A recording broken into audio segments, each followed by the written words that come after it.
poor employee is ridiculed by colleagues at the company until a millionaire CEO sees the scene and promotes her to manager. The sound of laughter echoed through the glass floor of the skyscraper, cutting through the silence of the corporate morning. In the center of the room, surrounded by colleagues who mocked her simple clothes and the cold rice lunchbox she brought every day, stood Emily, the company's most invisible employee. One of her colleagues lifted her lunchbox, waving it in front of everyone, and the smell only intensified the mockery. "This looks like dog food," someone said, eliciting cruel laughter. Emily, motionless, kept her gaze lowered, her face burning with shame. The weight of contempt crushed her before dozens of eyes, judging her as if she were unworthy of being there. The world seemed to close in on her until, in a sudden silence, a door opened behind them. The echo of firm footsteps killed the laughter. The CEO, the man everyone respected as unattainable, stood still, watching the scene with an expression no one dared interpret. What seemed like just another moment of anonymous humiliation became the scene that would change everything. The CEO not only witnessed the cruelty, but walked up to Emily, and before everyone's incredulous gaze, placed his hand on her shoulder. "Starting today, you are the new department manager," he said firmly, as the previously sharp laughter turned to shocked silence. The air grew heavy, as if each breath carried the weight of a revealed secret. Those who had laughed at her now watched her rise without moving a muscle. The contrast between the public humiliation and Emily's unexpected rise was like an invisible punch in the room. At that moment, no one knew it, but that gesture wasn't charity. The CEO knew something about her, something that would forever change the logic of that story of contempt and power. If this scene has already made you feel the shame, injustice, and unexpected twists that life can bring, don't miss it. Subscribe to the channel now to follow each new story that touches your heart and exposes the power of destiny. Leave a like to further strengthen this space where we reveal that no one stays on the ground forever. And write in the comments, do you believe that justice comes at the right time, even when everyone seems against you? Your answer may inspire others who are also living their own silent battles. Artificial lights reflected off the tall windows of the Manhattan skyscraper, creating the sensation that the day never ended inside that building. The company's office was a spectacle of ostentation, varnished wooden desks, modern computers, and panoramic windows that revealed the pulsating city. But behind the sophistication reigned an atmosphere of competition disguised as cordiality, where every look hid judgment, and every smile was merely a mask. There, the silent law was clear. Those who wore expensive clothes, who ate at luxury restaurants, who showed off the latest cell phone were respected. Those who didn't fit this mold became targets. It was in this environment that Emily became invisible, or rather, she became a living reminder of everything her colleagues didn't want to be. Sitting at her discreet desk, always in the corner, she spent her days in silence, typing reports, answering calls, meeting deadlines that no one appreciated. The cheap perfume she wore didn't match the hallways, permeated with imported fragrances. The shabby clothes contrasted with the impeccable suits. Every detail betrayed her as someone who didn't belong there, at least in their eyes. The veiled jokes started small, whispered between one another, but soon became bolder. Her colleagues' easy laughter turned Emily's every oversight into a spectacle. If she spilled coffee, everyone noticed. If she arrived in an old coat on cold days, cruel comparisons to street beggars soon emerged. And amidst this hostile theatre, there were central figures. Those who led the mockery. Among them, Claire, the employee always dressed in designer clothes, who treated Emily as if she were an uncomfortable reminder of an inferior world. Claire didn't need to raise her voice. A disdainful look was enough for the others to follow suit. The atmosphere intensified when lunch arrived. While everyone discussed reservations at trendy restaurants, Emily would pull the same lunchbox, wrapped in a faded cloth, from her bag. It was the perfect image to fuel the jokes. She, in turn, shrank even further, as if she could disappear into the table. But amidst that charged atmosphere, there was something no one noticed, the CEO's watchful silence. He rarely appeared on the common floors, but when he did, his presence was overwhelming. Employees' postures shifted. Jokes died in their throats, and the air became thick with anticipation. No one knew exactly what was going on behind those cold, calculating eyes, but there was a sense that nothing escaped his gaze, and it was in this chessboard of power, contempt, and appearances that Emily's fate would begin to intertwine with that of the most feared and respected man in the company. Emily wasn't born amid skyscrapers, nor in neighborhoods where the city lights seemed to never go out. Her childhood was marked by the contrast between the cold silence of a broken home and the constant noise of deprivation. She grew up in a small rural town, in a wooden house where the thin walls let in both the winter, wind, and her parents' arguments. Her father, an alcoholic, disappeared early, taking with him what little stability remained. Her exhausted mother began working double shifts to support her daughter, until her failing health forced her to stop. It was in this vacuum of love and protection that Emily learned as a child to cook for herself, to sew her old clothes to make them last longer, and to walk miles to school because there was no money for the bus. While other girls her age showed off dolls and new clothes, Emily got used to being the girl with the holes in her shoes. Her memories of adolescence weren't of parties or trips, but of long afternoons at the public library, where she discovered she could travel through the pages without spending a dime. There she nurtured dreams that went far beyond what her neighbors believed possible for someone like her. She was called strange and lonely, but her mind was always in motion, sketching futures no one else could see. When she turned 17, tragedy struck definitively. Her mother died in a public hospital, leaving her completely alone in the world. With no close relatives, Emily was forced to survive as best she could. She worked in coffee shops, cleaned offices, and did odd jobs that barely paid the rent for a tiny room. Every penny was counted, every meal planned with almost military care. The clothes she wore were donations or thrift store finds, but even so, she washed and ironed them with almost symbolic dedication, as if to prove she still had the dignity. Despite everything, there was a quiet strength within her. The pain didn't break her. It molded her. It was this resilience that led her to take night classes, study through exhaustion, and face disdainful looks as she struggled to break into the corporate world. The first time she landed an office job, she felt as if she had conquered forbidden territory. But she soon realized that to others, she was just an intruder. Her country accent, simple dress, and lack of influential surnames made her an easy target. Still, Emily remained steadfast. He knew that each humiliation was just another scar added to the many others he already bore. She held within herself a truth no one knew, a secret that connected her to the heart of the company where she now worked. And this secret, hidden behind tired eyes and restrained smiles, was the key that would soon turn the world upside down. That morning, the office was busier than usual. A new, multi-million-dollar partnership had been sealed, and a celebratory mood hung in the air. For employees, it was the perfect time to show off their expensive watches and designer clothes and make the space a showcase of power and status. Emily, as always, was in her corner, focused on her spreadsheets, not wanting to draw attention. But her silence seemed to be the trigger for the cruelty of the others, who thrived on differences. Claire, the same one leading the hostility, cast a sidelong glance at the group of closest colleagues and whispered something that drew laughter. Within seconds, everyone was surrounding Emily, planning a new spectacle of humiliation. The reason quickly emerged. The company had organized a celebratory lunch at a fancy restaurant, and each employee would contribute to a communal meal upstairs before leaving. Claire raised her voice and said, "Let's make a bet. Everyone will bring something to the table to share. Whoever brings the most inappropriate thing pays everyone's bill at the restaurant."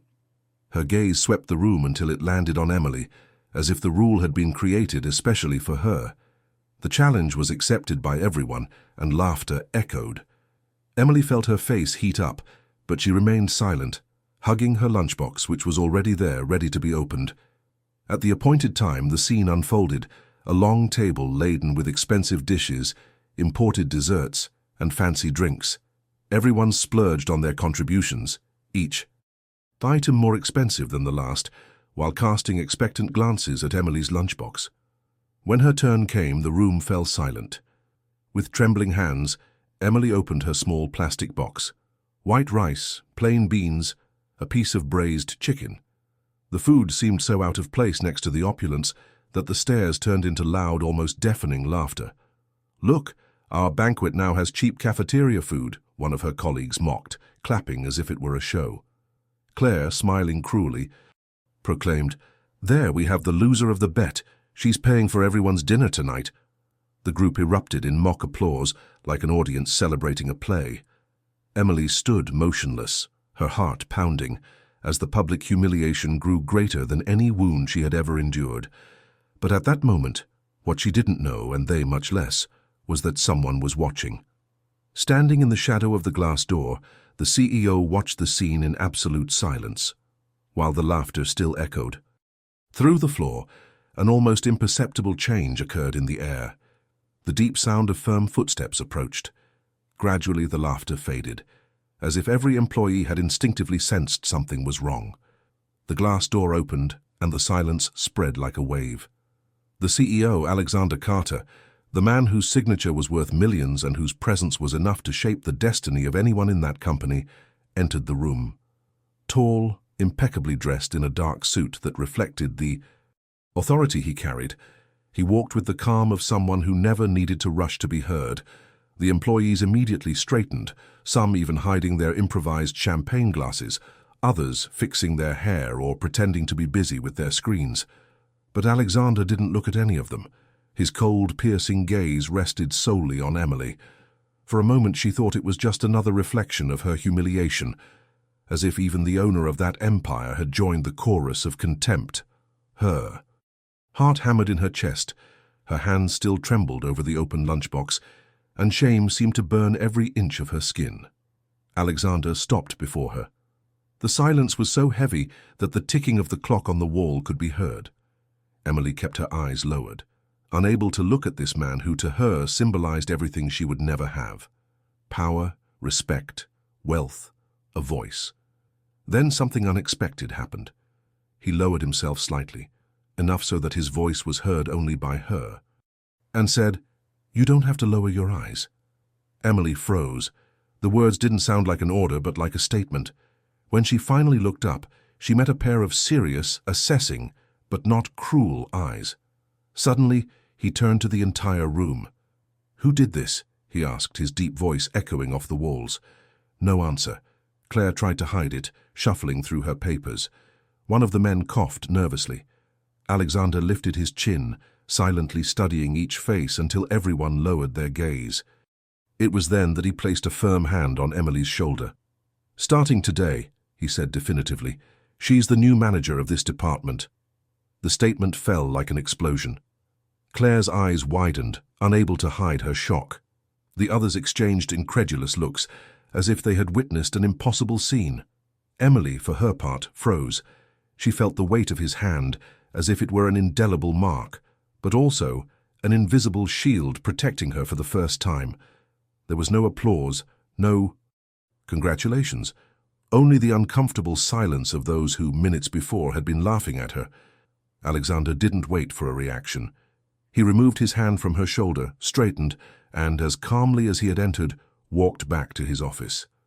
But that brief contact had been enough to change everything. For the first time, Emily wasn't invisible. For the first time, everyone's eyes weren't on her out of contempt, but because she was now untouchable, and no one understood why. The news of the promotion struck like a bolt of lightning in the heart of the office. No one applauded. No one congratulated. The silence that followed the CEO's announcement wasn't one of respect, but of disbelief. As soon as Alexander left the room, eyes turned to Emily, filled with anger, envy, and contempt. The room seemed to pulse with silent hostility. Claire was the first to break the heavy air with a wry laugh that cut through the room like a blade. "Manager?" she said mockingly, shaking her head. "Is this seriously happening? What did you do to deserve this, Emily? Who would have thought an old lunchbox would serve as a resume?" The suppressed laughter spread, this time quieter, poisoned by the fear that someone might overhear. Emily tried to stand, but each step felt like a challenge to the gravity of the collective contempt. As she walked toward her desk, she heard whispers behind her. She must have gotten close to him somehow. Of course it wasn't his talent. There must be something behind it. Suspicion was flying like an arrow, and no one bothered to hide it. As she passed, one of her colleagues deliberately dropped a cup of coffee, which splashed onto his already worn pants. "Oops, sorry, manager," he said, with a smile that didn't hide its cruelty. The group laughed again, but this time the laughter was muffled, tinged with resentment. At lunch that same day, Emily experienced the worst part of her new title. While everyone sat together, she was left alone at a distant table. Claire made a point of raising her voice. "Everyone, let's toast to the new manager.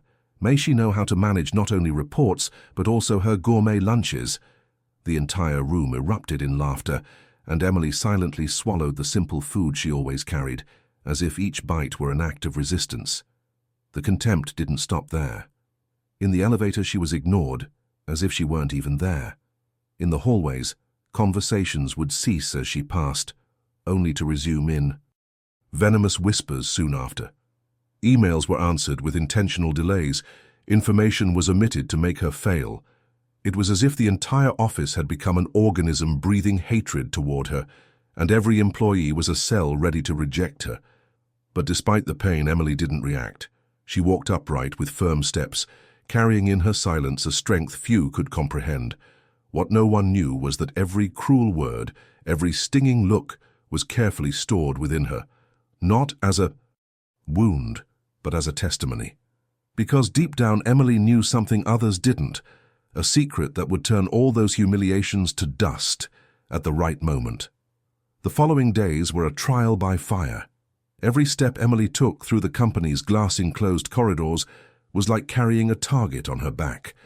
The contempt had become silent, yet even more cutting. Emails ignored, reports sabotaged, meetings where she was interrupted with irony. For many, her promotion was nothing more than a momentary error, a CEO oversight that would soon be corrected.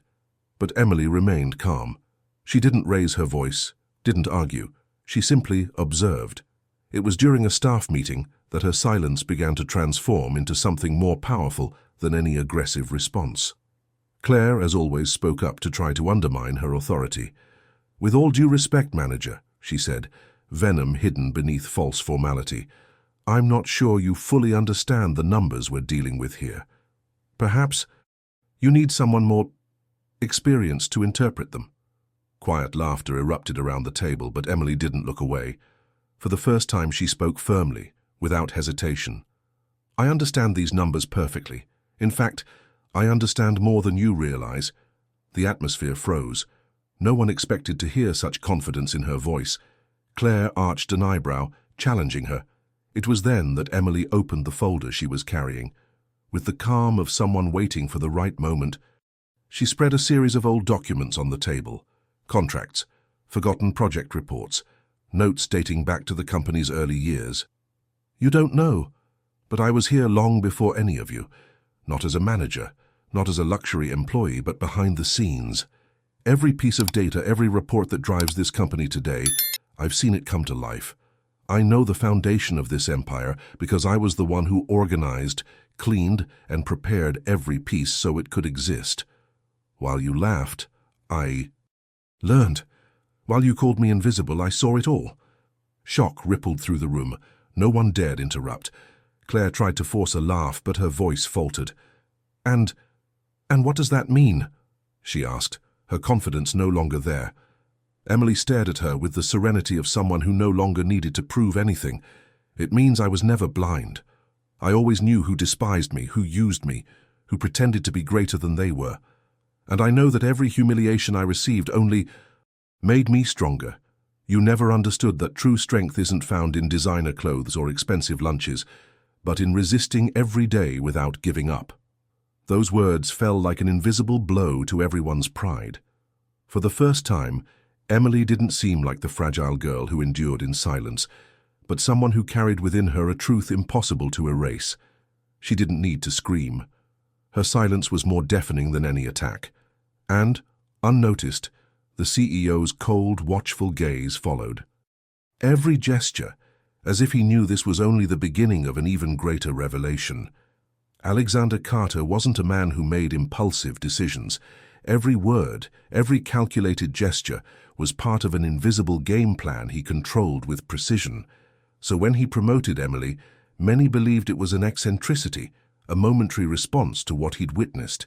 But inside his glass office, he sifted through documents, cross-referenced data, and pulled up old records. Something about that simple woman, that employee everyone despised, had awakened a distant memory, a fragment he couldn't ignore. It was during a sleepless night that the enigma was revealed. Alexander opened old company files, the first contracts, the yellowed notes from a time when the empire he commanded was still in its infancy. And there, among accounting reports and rudimentary spreadsheets, a name surfaced repeatedly, that of Emily's mother. She had worked as a secretary and assistant in the corporation's early years when Carter was still struggling to get the business off the ground. She was the one who organized documents, covered for his inexperienced mistakes, and cleaned up the administrative mess that could have sunk the company before it was even born. Alexander leaned back in his chair, surprised by the discovery. With each entry he read, it became more evident that this woman had been an invisible and essential piece in the foundation of what everyone now called success. And suddenly, the memory surfaced, a small modest cafe where he and this woman, with her tired smile and rough hands, had talked about how dreams only survive when someone is willing to support them in silence. She had believed in him when no one else did. And now, years later, her daughter stood before him, enduring similar humiliations, carrying the same silent dignity. The next morning, as he crossed the common floor, Alexander watched Emily from afar. The way she held her papers, the way she avoided raising her voice, the way she made herself invisible so as not to disturb, all of this reminded him of her mother's posture. It was in that moment that he understood that none of this was coincidental. The blood of the woman who had helped build the empire still flowed there before his eyes. Emily didn't know her past had already been unraveled. She didn't know that every humiliation the CEO had witnessed now echoed in the heart of a man who carried the silent debt of a favor he could never repay. And yet, Alexander sensed it wasn't just about debt. There was something greater in Emily, a hidden truth, a strength that he himself, with all his fortune, had never been able to buy. The mood in the office changed suddenly. After the revelation of her strength and the strange protection Alexander seemed to provide, Emily began to attract even more suspicious looks. The taunts lessened in voice, but grew in silent venom. And as if feeling the weight of it all, one day she simply didn't show up. No warning, no email, no justification. Her desk sat empty, her chair untouched, as if her very presence had been erased. At first, many celebrated silently, certain that Emily couldn't handle the pressure. But Alexander, accustomed to seeing employees come and go without it having any effect on him, noticed something different. For the first time, someone's absence bothered him. On the first morning without her, he walked through the living room and noticed the tidy desk, papers organized, reports submitted, everything ready. Emily hadn't run away from work. She'd left on purpose, like someone who knows the exact moment to retreat from a battle. Alexander felt an unease he couldn't explain. He tried to ignore it, immersing himself in meetings, contracts, and numbers, but deep down something throbbed like a wound. Her absence wasn't like anyone else's. The following days only intensified this feeling. In meetings, he found himself searching for her discreet gaze, that silent presence that seemed to capture everything without needing to say a word.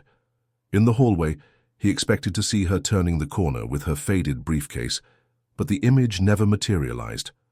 At night, in his luxurious apartment, surrounded by glass walls and suffocating silence, Alexander discovered something he had never experienced before: loneliness amidst abundance, because somehow Emily had filled an invisible space that now felt like an abyss. He tried to trace her absence. He discreetly inquired with HR, but the reports only said unrecorded leave. He searched through personnel files, found old addresses that led nowhere. Emily had disappeared as if she had planned her departure precisely. And the more he searched, the more he realized it wasn't just the company he missed, it was something deeper, almost personal. As the days turned into weeks, Alexander began to notice that even the staff had changed. Without Emily, the laughter grew louder again, the scorn began to flow freely. But for him it was no longer funny. Her absence had left a void that no amount of financial gain could fill. For the first time, the man who had everything began to realize that perhaps he truly had nothing. Alexander Carter was always seen as untouchable, the image of an impeccable millionaire CEO with a strategic vision that turned everything into gold, sustained his reputation in newspapers, magazines, and among investors. However, fate has a cruel way of testing the powerful. Sometimes it's not financial failure that brings them down, but the exposure of their human flaws. That's exactly what happened. Shortly after Emily's disappearance, rumors began to circulate. Corporate blogs and gossip columns began to question who was the unknown employee suddenly promoted to manager. The silence surrounding Emily raised suspicions. Journalists dug up stories. Spiteful colleagues leaked distorted information. Within weeks, headlines insinuated favoritism. Malicious comments spoke of a secret relationship, and accusations of nepotism surfaced. Alexander's previously spotless reputation began to crack. At a gala dinner, before investors and business people, a question cut through the room like a blade. Is it true that you promoted an unqualified employee solely out of personal interest? The silence was devastating. Alexander's measured gaze, which had so often transfixed crowds, wavered this time. He tried to answer firmly, but doubt was already planted. And in a world driven by appearances, doubt is more important than truth. Within the company, the effect was even more cruel. The automatic respect everyone once held turned to distrust. Some directors began to question decisions, and shareholders pressed for explanations. Alexander, who had always walked like a powerful shadow among his employees, was now the target of judgmental stares. With every step, he felt the weight of suspicion. And it was in this public upheaval that Emily's absence became even more glaring, because without her there was no way to explain the truth. He couldn't reveal that her mother had been one of the invisible pillars that supported the company in its early days. He couldn't confess that her promotion wasn't a whim, but a gesture of belated justice. The silence Emily carried within her had become a judgment against him, and the more he tried to justify himself, the more society saw him as guilty.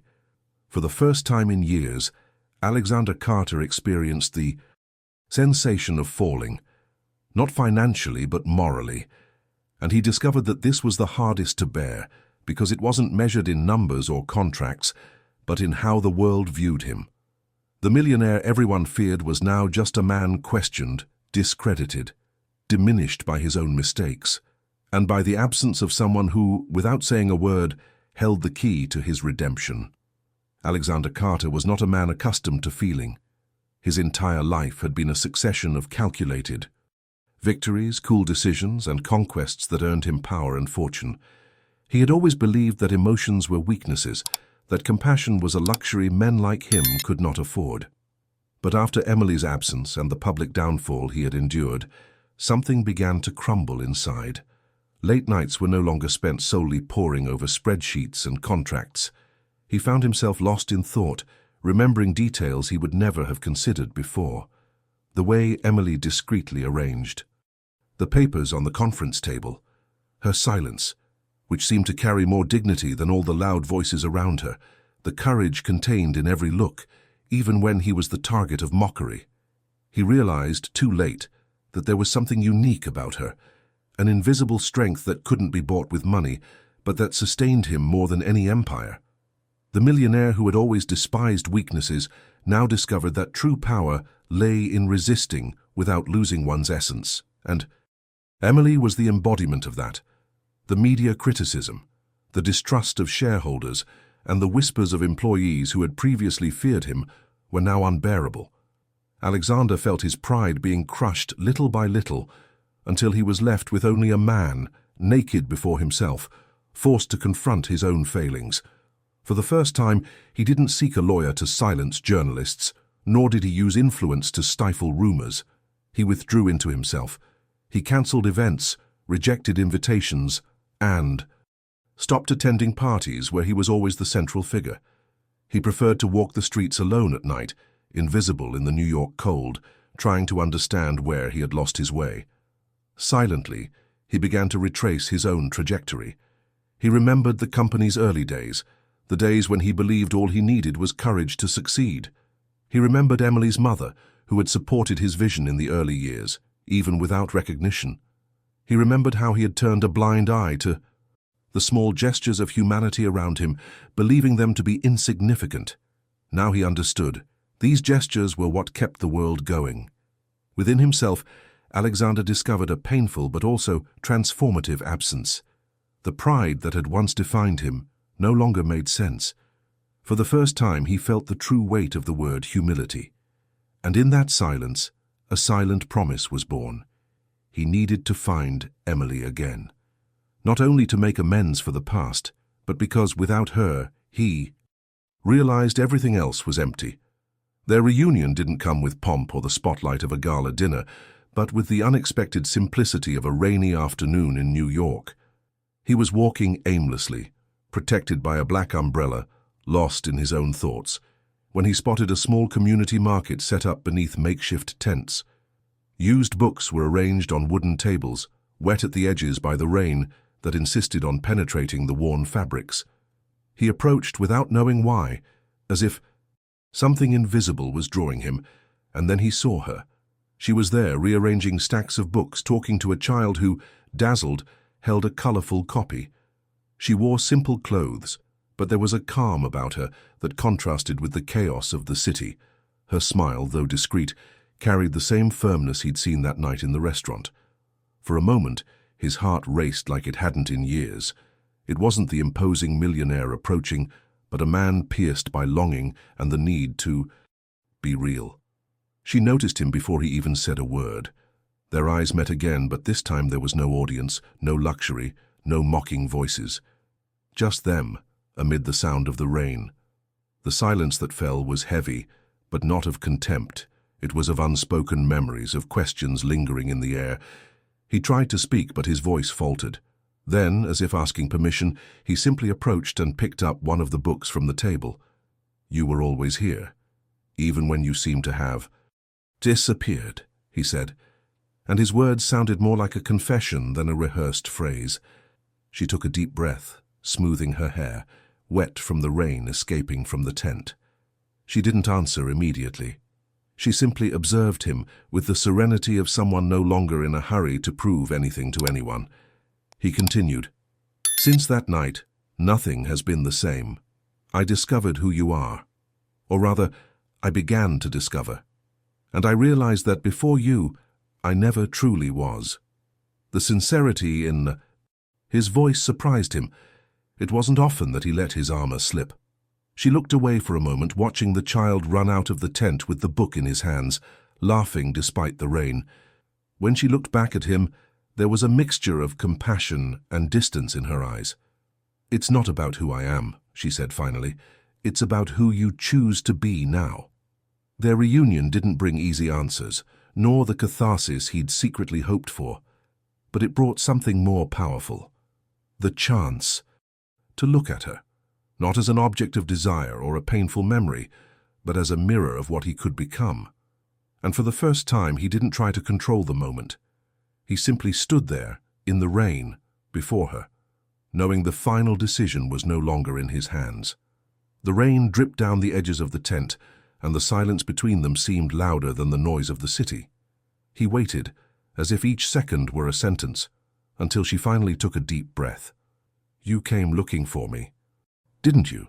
she said calmly, but not softly. He nodded, unable to hide the anxiety that coursed through him.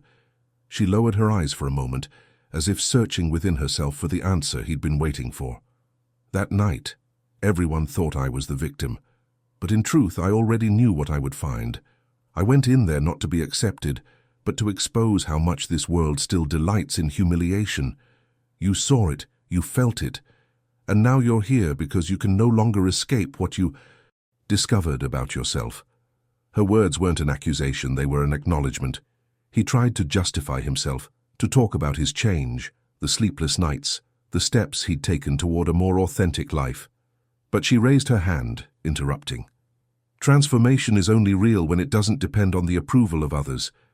What you want isn't me. It's validation that you've changed. But I'm not a prize, nor redemption. There was a pause. His heart pounded as if each of her answers were a verdict. Then she moved closer, so close that he could smell the faint scent of damp paper wafting from the surrounding books. I can forgive you, not for what happened that night, but because I carry something within me that you never understood. Life didn't teach me to hold a grudge. It taught me to resist. Her eyes met his, and there was an almost cruel firmness in them.